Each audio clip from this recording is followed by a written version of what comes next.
so it looks like we got a couple more hands before we'll drop out this video. Open call. Oh, so Yanni appears to be the person who actually sent the hands in. Oh, cool. I mean, this is just a standard bet with just about anything. Absolutely. And when he calls, I guess you expect Ace X. I mean, you have to put slightly less weight on Ace X. I think this is actually one of those scenarios where it's just very good to triple barrel with a very wide range. Yeah, because there's a lot of factors for triple barreling that are not that obvious. For example, well, maybe it is. Do you think it's obvious to qihu00 right now that he doesn't have a lot of aces in his range? It should be clear. It should be clear. So in that case, I guess...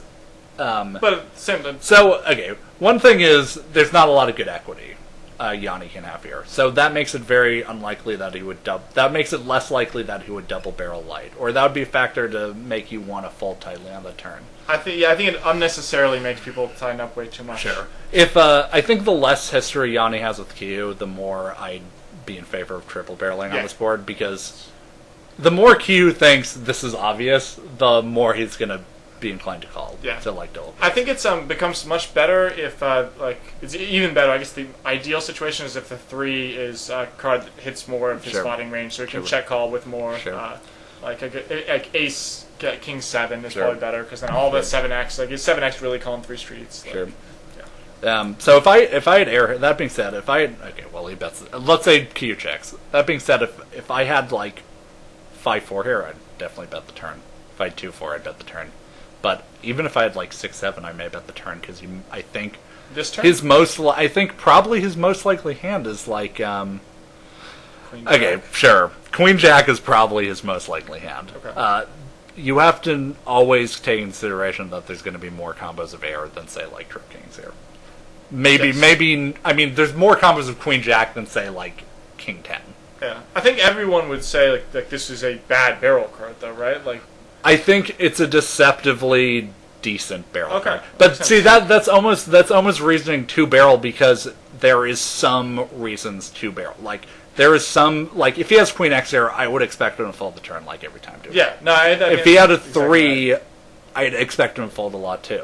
So that being said, you're just basically putting him on a king or those hands. Right. And so, I mean, if you bet 80 on the turn, you have to win 33% of the time. Yeah, I think people get way too caught, like, oh, the middle card paired, like, I can't bluff anymore. So that being said, when qihu00 bets, like, I think this is a good play. If qihu00 did flood the flop, which obviously, I mean, some people do this. Like, I mean, obviously, if I would probably rather check raise on this board with total air if I had total air, and may not even do that.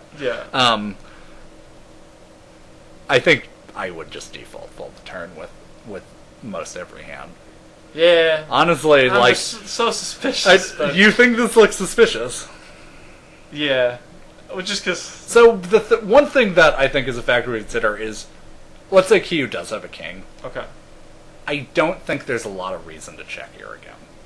That's because I think most people would auto check. But I think there's a lot of reasoning for betting, considering one, like, it's not a card that he's. Oh well, the thing is, like, maybe he's just like, okay, great, like, okay, Yanni has nothing so often here. Let's just hope he bluffs or something, and that's why you check a king. The reason not to check a king is that almost no one would bluff on this in this situation, and possibly check behind semi-strong hands. Okay, makes sense. So this kind of gets max value. Yeah, I guess Yanni's not folding Queen 10, he's not folding Queen Jack. Like, sure, he's probably not. He's not folding an ace, obviously, but he may check back the turn with an ace. I mean, he probably won't, but he could. And with queens, he'd probably check back the turn. Yeah. So, anyways, I think if I did have a king here, I'd probably lead. Yeah, no. Honestly, unless I just was just hoping for desperation. Okay. Yeah, I think that makes a lot of sense. Okay, so this is basically bad with. I mean, I think it's fine. I would rather call to like. So okay. If you think he's so if he has absolutely nothing, let's see, 80. So we'd have 300. So okay, if you think qihu00 has absolutely nothing, this is, I think, what you have to do. Just, or maybe you just shove. But just because, well, you don't have to shove if you think it's nothing. You should make this. Although you have the possibility of him repopping with total air, although that's so unlikely. So I would just min raise. If I thought he was bluffing, I'd probably just min raise. right? Okay. I mean, but 180 is basically a min raise. Yeah, I think it makes sense. That being said, I wouldn't do this. Okay. Probably. But then again, you don't have to win a lot, and we always underestimate this. So, okay. who knows? Well, I actually have to, I mean, you have to win a decent percentage, like 180. But then again, it's just like, really, is someone really floating the flop here? Like, if he has a queen, is he really doing this now? Like, so you're basically putting him on a pure float on the flop. You're right. Which I think is not that likely. You're right, I agree. And he's all in, and so clearly Yanni had a strong hand. Okay.